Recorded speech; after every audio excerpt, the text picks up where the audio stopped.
বলছে, মা আমি তোমাকে পূজা করব এবং পূজা করবে তোমার সামনে, আমি মোহর বলি দিয়ে তোমার পুজো করবো। বিভিন্ন জায়গায় দেখেছি মরুচাঁদকে মাটি দিয়ে প্রতিমা করে, পাথর দিয়ে প্রতিমা করে মন্দিরে রেখে পূজা করছে। আর আমরা বুঝতে পারিনি মরুচাঁদ কি ছিল। তার কারণ যে মানুষের কল্যাণের জন্য আসে। আমার হরিচাঁদ গুরুচাঁদের আদর্শে, গুরুচাঁদের আদর্শ পালন করার জন্য মরুচাঁদ সংসার ত্যাগী হয়েছেন। মরুচাঁদ বিভিন্ন জায়গায় ধর্মসভা করেছেন, লেখাপড়া জানতো না যারা শিক্ষিত ছিল তাদের নিয়ে সভা করেছেন। কেন করেছেন? রোগ মুক্তি করেছেন, বিভিন্ন কিছু করেছেন। কেন করেছেন?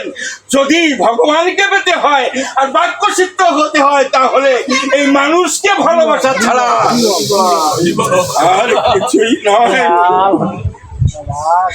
তাই মরুচাঁদ নিজের ঔরাটের সন্তানের চাইতে ভক্তদের বেশি ভালোবেসেছিল। তাই আমরা যখন দেহ রেখে চেষ্টা করতে মনে হয় কি জানেন না, যেন আমরা কি হারিয়ে ফেলেছি। তাকে চিনতে পেরেনি এমন মানুষের ঔরাটে জন্মগ্রহণ করেছিলাম।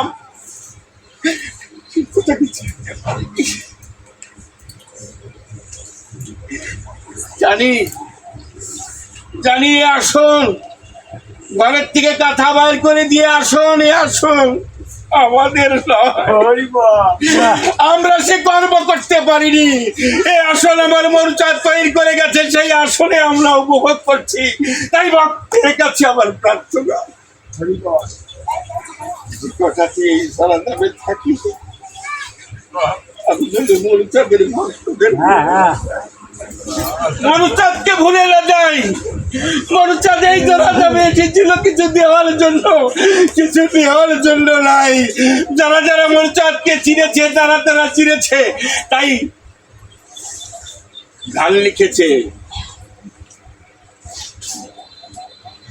অধীর সরকার গান লিখেছে, মরুচাঁদকে সবাই চিনল, আমি অধমশিব আমি চিনতে পারলাম না। যে গান লিখেছে সেই গানটাই আমার গান। আমি কাছে থেকে সবকিছু থেকে আমি বুঝতে পারলাম না। সারা ভারতবর্ষে ঘুরেছি, বাবার আশ্রম হয়েছে।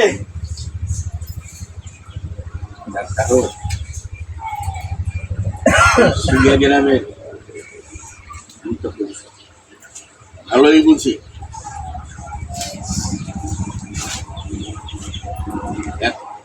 ভক্ত মহিলা, তার সংসারের জ্বালা যন্ত্রণা, তার ছেলে মেয়ের রোগ, নিজের রোগ, সংসারটাকে এমন অবস্থানে চলেছে, তখন সেই মেয়ে, সেই মা, স্বামী হারা মা বাচ্চাদের নিয়ে যে কিভাবে জীবন কাটাতে করবে সে বুঝতে।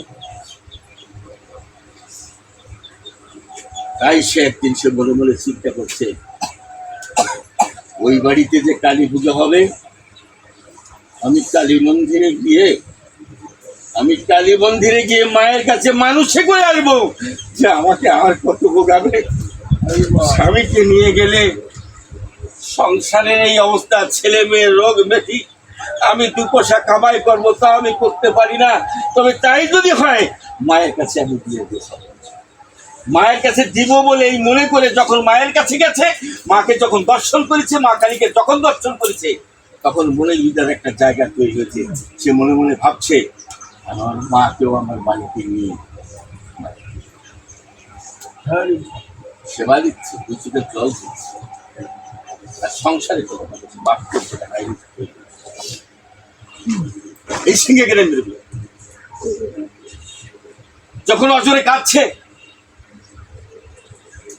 কাঁদতে কাঁদতে তার মনের ভিতরে এমন একটা বড় জিনিস তৈরি হয়ে গেছে যেটা তার দ্বারা দেওয়া সম্ভব না। তাই তার ভিতরে আবির্ভূত হয়েছে। কি বলছে? মা আমি তোমাকে পূজা করব এবং পূজা করবে তোমার সামনে, আমি মোহর বলি দিয়ে তোমার পুজো করব।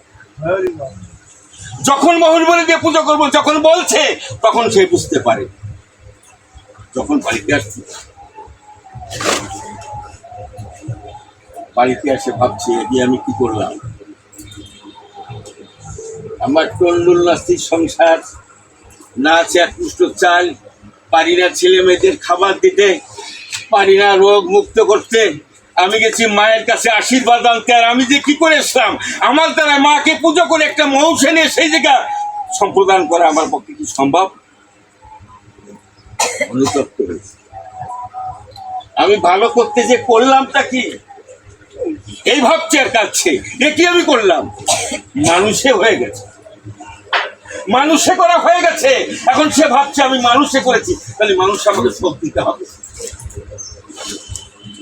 1 বছর 2 বছর এমনি হবে, 3-4 বছর কেটে গেছে।